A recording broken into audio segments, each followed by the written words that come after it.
Lizzie's Itmouth, Chapter 6. I went to see Great Gran almost every day. I always played with Alice and Sophie and Charlotte and Edward and Clementine.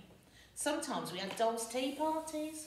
Sometimes Great Gran and I had proper ladies' tea parties with big flowery cups and saucers and sandwiches and fairy cakes with pink icing and cherries. Great Gran let me cut up my sandwich and cake to share with Alice and Sophie and Charlotte and Edward and Clementine. Once Rory and Jake came too. Rory was polite to Great Gran, but he kept yawning, and when he got home he ran all round the garden like crazy, leaping and hooping. "It's great to be back, it's so boring at Great Gran's," he yelled.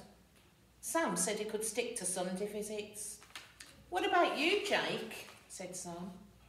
"Oh, I don't know," said Jake. "I don't like the dolls that much, but I quite like the tea party. I might want to take all my Beanie Babies." I frowned.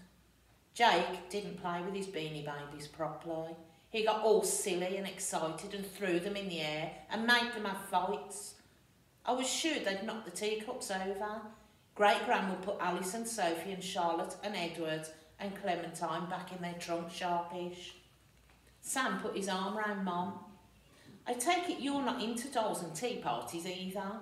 "No way, though I'm ever so glad Lizzie gets on with your Gran. I'm a bit scared of her," said Mum, giggling. "Don't worry, she terrifies me," said Sam. "She can be seriously scary," said Rory. "She's so frowny," said Jake. "Well, I like her," I said. They all looked at me. "Lizzie spoke," said Rory.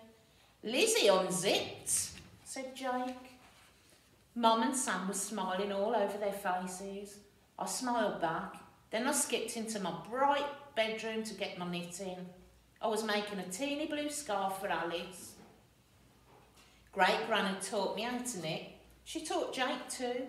Jake said he was going to make 13 rainbow striped scarves, one for each of his Beanie Babies, but he'd only done 5 rows of the first scarf so far. I'd nearly finished mine, but I seemed to have dropped several stitches somewhere. I needed to see Great Gran to ask her to fix it. We were going to see her on Sunday, the whole family, but on Friday night there was a phone call. It woke me up. I heard Sam on the phone. He sounded very worried. Then I peeked out of my bedroom. I saw his face was crumpled up the way Jake looks when he's about to cry. "Oh dear, Lizzie, something very sad has happened," said Sam coming up the stairs. He put his arm round me. "It's poor Great Gran." "Is she dead?" I said, shivering.